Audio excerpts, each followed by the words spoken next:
পরম দয়াল শ্রী শ্রী অনুকূল ঠাকুরের রাতুল রাঙা চরণে জানাই শত কোটি দণ্ডবত প্রণাম। জয় গুরু সকল ইষ্টপ্রাণ দাদা ও মায়েরা। আশা করব ঠাকুরের কৃপায় আপনারা সকলে ভালো আছেন, সুস্থ আছেন। আমরা আজকে ইষ্ট প্রসঙ্গে আলোচনা করব আমাদের রোজকারের খাদ্য তালিকায় কেমন খাবার রাখব যে খাবারগুলো খেলে আমরা সুস্থ থাকব, নিরোগ থাকব। আচার্যদেবের নির্দেশ মতো আমরা এই সব খাবারই খাব।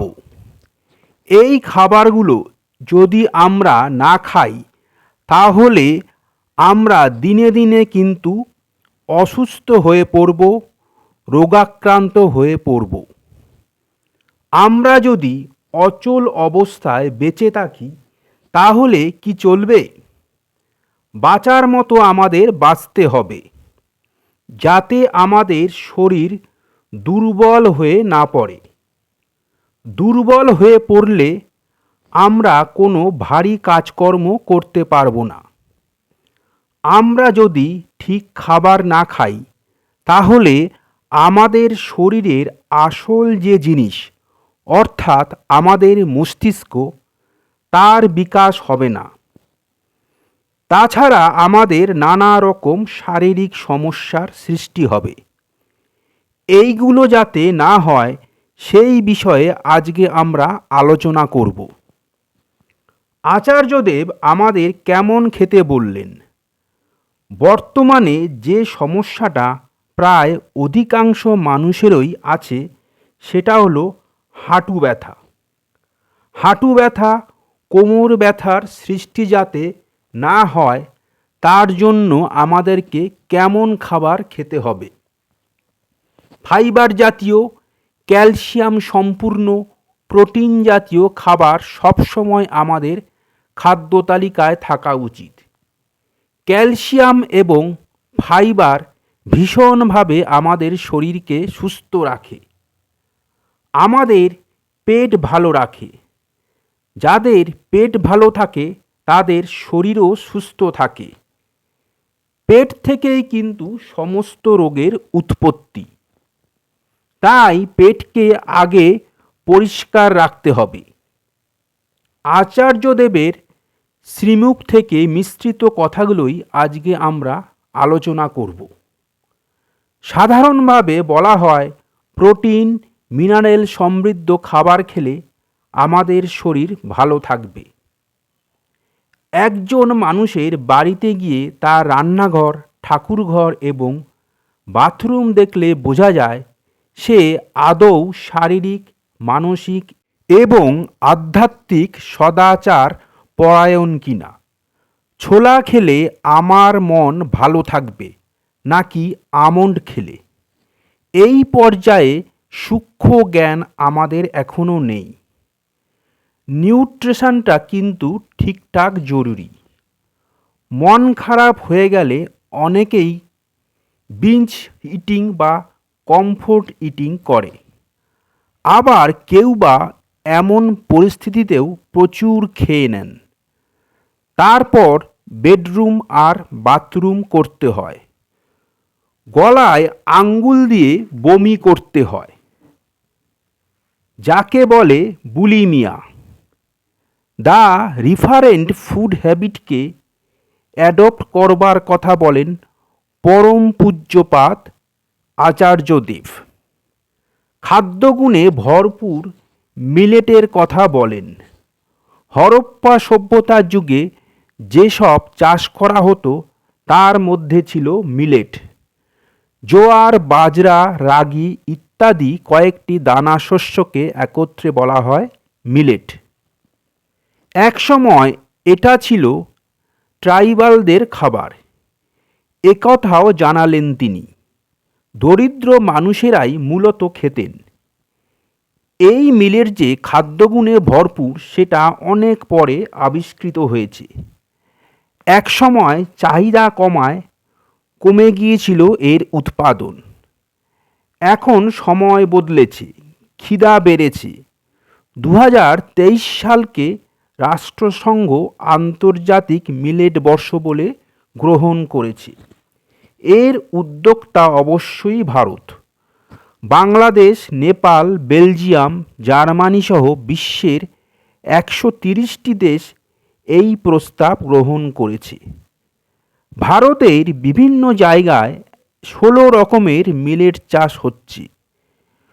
বর্তমান আচার্যদেব আমাদের মিলেট খেতে বলেছেন।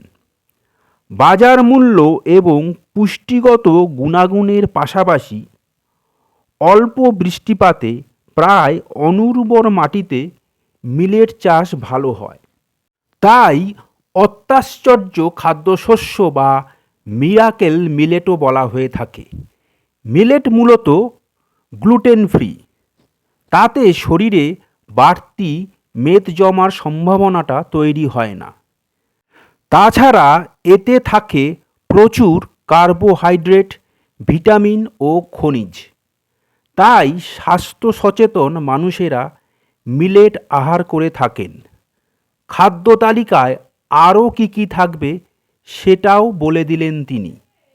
একদিন বললেন, গর্ভাবস্থায় মা ও শিশুর শারীরিক গঠনে সাহায্য করে মিলেট।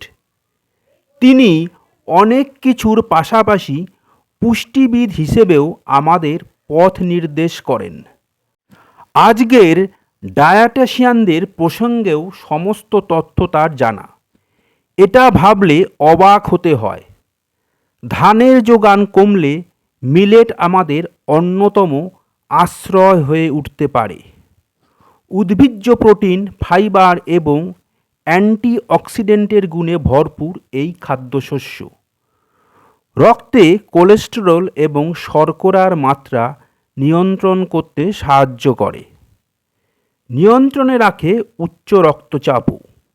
সুস্বাদু অনেক রেসিপি হতে পারে এই মিলেট দিয়ে। ফাইবার সমৃদ্ধ এই খাদ্যশস্য সহজ পাচ্য। পেটের সমস্যা থেকে মুক্তি পেতে তাই আমরা মিলেটকে বেছে নিতে পারি। চালের খিচুড়ি বা পায়েস, আটার রুটির মতো নানান খাবার মিলেট দিয়ে তৈরি হতে পারে। এমন সময় বলতে বলতে চলে যান খাবার থেকে আধ্যাত্মিকতার গহনে। ভোগ, দুর্ভোগ, সম্ভোগ, উপভোগ সব কিন্তু এই আহার আর খাবারকে নিয়ে। যেমন অনেক সময় বলা হয়ে থাকে ভোগ খাবো, প্রসাদ নেব, তার অর্থ কিন্তু প্রসাদ খাওয়া নয়। যাই খাই না কেন অন্তর্দেবতাকে নিবেদন করেই খেতে হয়। অ্যাস্ট্রোনমির ভাষায় ভোগ মানে হচ্ছে গতি। গ্রহ তারকাদের যে চলন সূর্যকে ঘিরে তারও একটা গতি আছে। ভালো খাবার আমাদের স্থবির করে তোলে না, বরং জীবনকে আরও গতিময় করে তোলে। বিশেষ বিশেষ অসুখে বিশেষ বিশেষ খাবার বর্জন করতেই হবে। একজন হার্টের সমস্যার কথা নিবেদন করলেন। আচার্যদেব বললেন, চিনি, তেল, মশলা, নুন একটু রেস্ট্রিক্ট করলে সব ঠিক হয়ে যাবে। এরপরেই একজন বললেন হাঁটুর ব্যথার কথা। তাকে বললেন ভাত, আলু আর মিষ্টি একটু কম খাবেন। খাবারে রেস্ট্রিকশান করলে সুগারও নিয়ন্ত্রণে থাকে। আপনার ওজন কমলে হাঁটুর ব্যথার তীব্রতা কমে যাবে। এক্ষেত্রে আহার নিয়ন্ত্রণটা খুব জরুরি। হাঁটুর অবস্থা অনেক সময় ভয়ানক হয়ে যায়।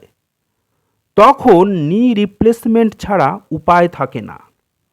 তিনি আরও বললেন, খাবার আগে জল প্রচুর পরিমাণে খেয়ে নেবেন, কিন্তু খাবার পরে আর জল নয়। খুব ইচ্ছে হলেও জল খাবেন না। ঠিকঠাক খাওয়া না হলে ক্ষুধামন্দা ও বদহজমের পাল্লায় পড়ে কন্দর্পকান্তি চেহারা অস্থিচর্মসার হয়ে যেতে দেরি হয় না। তাই এই দিকটাতেও দেখা যায় আচার্যদেবের সতর্ক নজরদারি। অনেক জটিল সমস্যার সঠিক সমাধান খুঁজে দেন তিনি। কোস্মিনকালে হেসেলে চৌকাঠ না মারানো দাদা করোনাকালে তার আদেশে বাড়িতে রান্না করেছেন। আজকের ভিডিওটা এখানেই শেষ করলাম। আশা করব ভিডিওটা আপনাদের ভালো লাগবে। ভিডিওটা ভালো লাগলে লাইক করবেন, বেশি বেশি করে শেয়ার করবেন, যাতে আরও অনেকেই উপকৃত হন। আমার চ্যানেলটা সাবস্ক্রাইব করবেন এবং আমার পাশে থাকবেন। এরকম আরও অনেক অজানা ঠাকুরের তথ্য নিয়ে যাতে হাজির হতে পারি। সবাই ভালো থাকবেন, সুস্থ থাকবেন, আনন্দে থাকবেন, খুশিতে থাকবেন। ঠাকুরের কাছে সদা সর্বদাই এই প্রার্থনা করি, ঠাকুর সর্বদাই যেন আপনাদের ভালো রাখে। কালকে আবার অন্য ভিডিও নিয়ে হাজির হব। জয় গুরু। বন্দে পুরুষোত্তমম।